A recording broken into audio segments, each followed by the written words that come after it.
गांव के ऊपर बनारस के पुराने खंडहर दिखाई देते थे। वो जमीन पर एक डरावना निशान थे जो समय और बर्बादी की कहानी बताते थे। गांव वाले उस जगह के बारे में कहानियां सुनाते थे। अजीब रोशनी और डरावनी चीखों की कहानियां। अंधेरा होने के बाद कोई भी वहां जाने की हिम्मत नहीं करता था।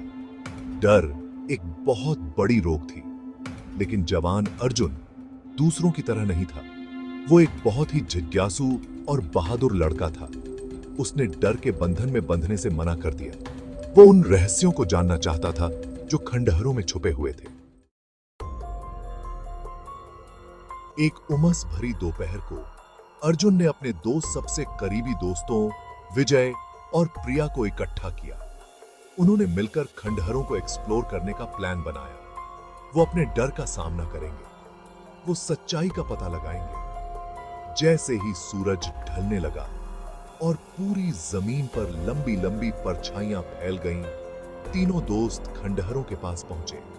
हवा तेज होने लगी और दरारों से सीटी की आवाज आने लगी। ये आवाज किसी के रोने जैसी थी। उनके साहस के किनारे डर लगने लगा। अंदर हवा और भी भारी हो गई। गीली मिट्टी और सड़न की गंध से भरी हुई। तापमान गिर गया जिससे उनकी रीढ़ रच की हड्डी में कंपकंपी दौड़ गई। उनका दिल तेजी से धड़क रहा था, लेकिन फिर भी वो आगे बढ़ते रहे।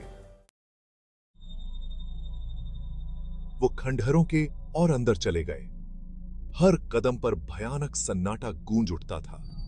उन्हें एक कमरा मिला जिसकी दीवारों पर फीके भित्ति चित्र बने हुए थे। छत के एक बड़े से छेद से चांदनी अंदर आ रही थी और धूल से भरी जमीन को रोशन कर रही थी। वहां मलबे के बीच एक छोटा सा लकड़ी का संदूक पड़ा था। जैसे ही अर्जुन ने उसे खोला, उसके कब्जे चरमरा गए। अंदर पीले रंग के मखमल पर एक फीकी सी तस्वीर रखी हुई थी। ये एक जवान औरत की तस्वीर थी। उसकी आंखों में उदासी थी जिससे उनकी रीढ़ की हड्डी में कंपकंपी दौड़ गई। ये एक ऐसी उदासी थी जो उनकी हड्डियों में उतरती हुई महसूस हो रही थी। अचानक उनके चारों ओर तेज हवा चलने लगी जिससे उनके बाल और कपड़े उड़ने लगे। धूल घूमने लगी और उन्हें कुछ देर के लिए अंधा कर दिया। फिर एक आवाज धीमी और उदास खंडहरों में गूंज उठी। मेरी मदद करो। वो आवाज गिड़गिड़ा रही थी, कृपया मुझे शांति पाने में मदद करो। ऐसा लग रहा था कि आवाज तस्वीर से ही आ रही है। अर्जुन, विजय और प्रिया ने डर के मारे एक दूसरे की तरफ देखा। उन्हें उस समय पता चल गया था कि वो किसी ऐसी चीज की मौजूदगी में हैं जो उनकी समझ से परे है। वो तस्वीर में दिख रही औरत की बेचैन आत्मा से टकरा गए थे। उसका गम साफ महसूस हो रहा था। उसकी निराशा एक ऐसी चीज थी जिसे छुआ जा सकता था। अर्जुन जानता था कि उन्हें क्या करना है। वो गांव वापस आ गए। अर्जुन के हाथ में तस्वीर कसकर पकड़ी हुई थी। उन्होंने अपनी कहानी सुनाई। उनकी आवाजें डर और दृढ़ संकल्प के मिश्रण से कांप रही थी। उन्हें आश्चर्य हुआ कि गांव वालों ने उनकी बात सुनी। अर्जुन का साहस संक्रामक था। उसकी ईमानदारी निहत्थे कर देने वाली थी। उसने औरत की उदासी, शांति के लिए उसकी गुहार के बारे में बताया। उसने ग्रामीणों को मदद के लिए एकजुट किया। उस रात मोमबत्तियां और अगरबत्ती लेकर पूरा गांव खंडहरों की ओर चल पड़ा। उन्होंने प्राचीन प्रार्थनाएं गाईं। उनकी आवाजें एक साथ उठ रही थीं। रात को ध्वनि की सिम्फनी से भर रही थी। उन्होंने औरत के प्रति अपनी संवेदना व्यक्त की, अपनी सहानुभूति व्यक्त की, उसकी शांति के लिए अपनी आशा व्यक्त की।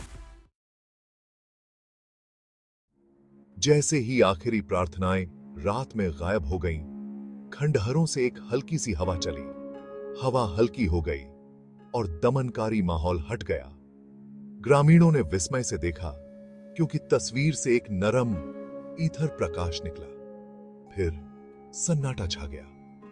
औरत की आवाज, जो अब उदास नहीं थी, आखिरी बार फुसफुसाई, धन्यवाद। रोशनी फीकी पड़ गई और तस्वीर, जो कभी उदासी से सराबोर थी, अब शांत, निर्मल लग रही थी। बनारस के खंडहर अब डरावने नहीं थे। ग्रामीण हल्के दिल से अपने घरों को लौट आए। उन्होंने अपने डर का सामना किया था, एक खोई हुई आत्मा के लिए करुणा दिखाई थी, और ऐसा करने में उन्होंने खुद के लिए और उस आत्मा के लिए शांति पाई थी जिसने इतने लंबे समय तक खंडहरों को प्रेतवाधित किया था।